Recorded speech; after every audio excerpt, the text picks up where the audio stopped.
Pessoal, que vai dizer aqui em Jeremias 18, vai nos dizer: essa palavra veio a Jeremias da parte do Senhor. Vá à casa do oleiro e ali você ouvirá a minha mensagem. Então fui à casa do oleiro e o vi trabalhando com a roda, mas o vaso de barro que ele estava formando estragou-se em suas mãos. E ele o refez moldando outro vaso de acordo com a sua vontade. Então o Senhor dirigiu-me a palavra: ó comunidade de Israel, será que eu não posso agir com vocês como fez o oleiro? Pergunta o Senhor: como barro nas mãos do oleiro, assim são vocês nas minhas mãos, ó comunidade de Israel. Amém.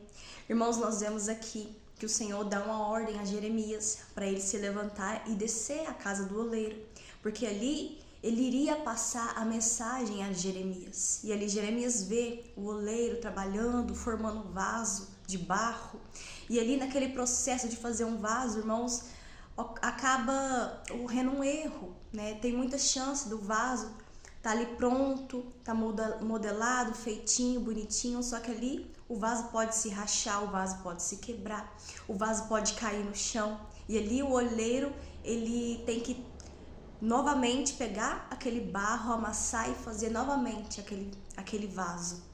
E nós vemos, irmãos, que o Senhor nos diz e quis passar à comunidade de Israel que nós também seríamos como um vaso nas mãos dele.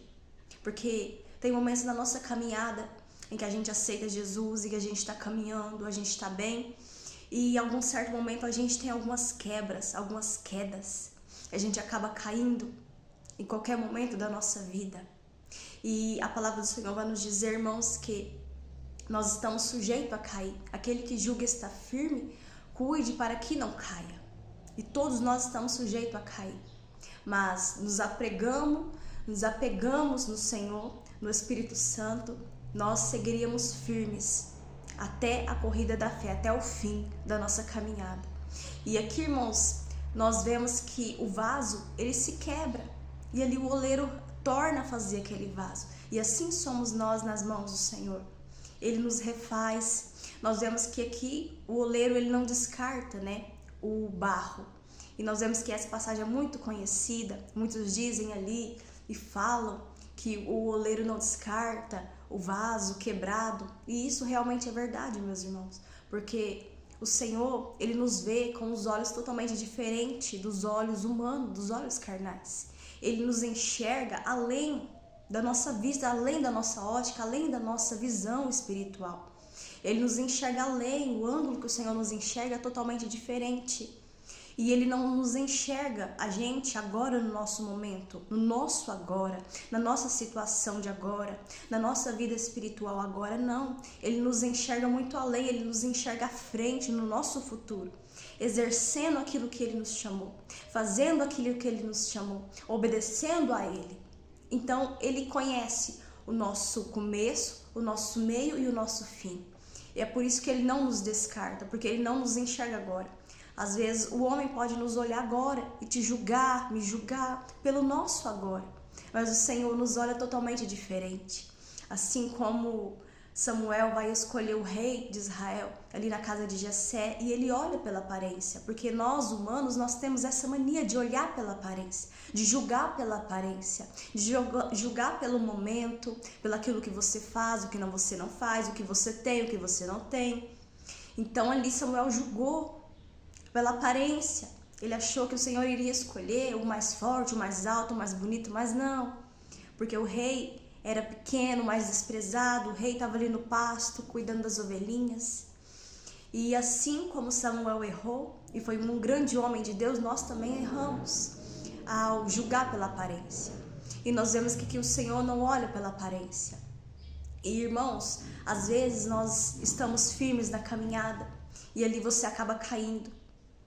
E ali, meus irmãos, a gente fica naquele julgamento, naquela autocomiseração, achando que já não tem mais solução, achando que não tem mais jeito, achando que o Senhor rejeitou. Mas o Senhor não te rejeitou, o Senhor não te descartou, muito pelo contrário. Ele tem esperança em você, porque a palavra do Senhor vai nos dizer que os planos do Senhor são planos de paz, de nos trazer prosperidade, não. Os planos dele não são de nos causar destruição, a ruína não. Ele não tem plano de destruição. Nós vemos que o Senhor, ele trazia a espada, a destruição ao povo de Israel, porque várias vezes, irmãos, ele alertava, ele exortava para se desviar do caminho ruim, para que eles não acabassem passando pela espada e indo para o cativeiro, mas ele se desobedecia, seguia o próprio coração, outros deuses, e acabava indo para o cativeiro. Então eles procuravam com a mão a destruição, porque a palavra do Senhor, que o Senhor, ele é justo, irmãos, ele é o justo juiz, e ele não tem o pecador por inocente, e ele não tem o inocente por pecador, e que dele ninguém pode zombar, porque aquilo que nós semeamos, nós iremos colher. Só que nós vemos ali que ele dá várias chances ao povo de Israel, e assim ele nos dá várias chances. Ele nos dá a oportunidade de se arrepender, ele nos dá a oportunidade de escolher o caminho bom. Ele nos dá, irmãos, o livre-arbítrio, embora nós não temos o livre-arbítrio, porque se você escolher o seu livre-arbítrio, você vai escolher fazer o quê? O que te agrada, a sua vontade. E essa sua vontade, o que te agrada, o seu livre-arbítrio, vai acabar te levando para o inferno. É esse caminho. Então, na verdade, nós não temos livre-arbítrio. Porque se você escolher aquilo que o seu coração quer, vai te levar à destruição, vai te levar à perdição. É por isso, irmãos, que feliz é o homem que escolhe o caminho certo. Porque a palavra do Senhor vai nos dizer que se você escolher o caminho certo, o caminho da obediência, você será abençoado na terra, você será abençoado com os seus frutos, com a sua renda, você será próspero, espiritualmente, não próspero falando financeiramente, mas próspero de paz, de felicidade, espiritualmente, com a sua casa, a sua família. Você pode deitar, pôr a sua cabeça no travesseiro e descansar em paz, sabendo que você tem o Senhor por você, sabendo que você, irmãos, não tem com que se preocupar com o dia de amanhã, porque a sua vida está nas mãos do Eterno, do Altíssimo, aquele que é o dono do amanhã. Então, meu irmão, minha irmã, se você, por algum motivo, algum momento, se quebrou, caiu e quebrou e tá ali os seus pedaços e você acha que não tem mais jeito de tornar a encaixar, lembre-se que o Senhor não te descarta, o Senhor não te despreza, o Senhor tem prazer em novamente pegar aquele barro e reconstruir novamente aquele barro e fazer um vaso de honra para a glória do nome dele, porque ele não nos rejeita, ele não nos descarta, ele nos limpa, ele nos lava e nos torna vaso de honra, porque assim como o povo de Israel, várias vezes, irmãos, eles eram reconstruídos, eles eram, irmãos, tirados, lavados, tirados do cativeiro, trazidos de volta à terra deles, eram perdoados, assim somos nós.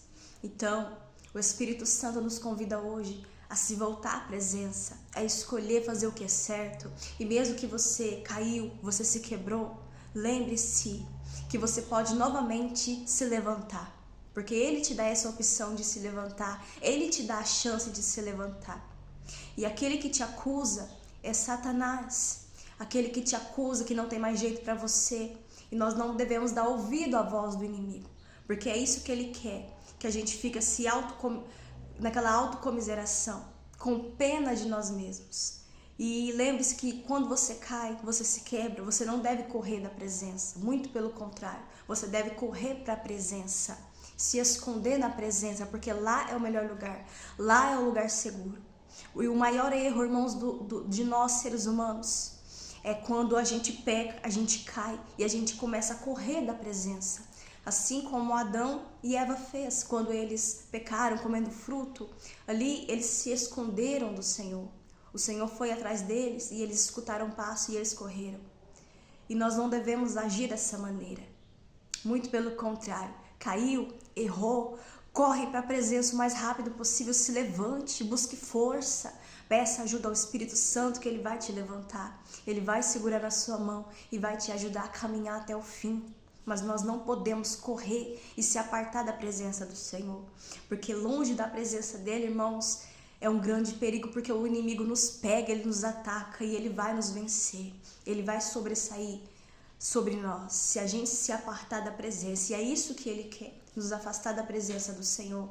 Então, não se envergonhe da presença, corre para a presença, porque lá é o melhor lugar, amém? Então fique com essa palavra, que o Espírito Santo possa reforçar a sua estrutura, possa te dar força, possa te revestir com as armaduras de Efésios 6:10, que você possa ser revestido com a presença do Espírito Santo, que Ele possa fortalecer o seu coração, que nunca te falte a graça, a misericórdia, a paz do Senhor no seu coração.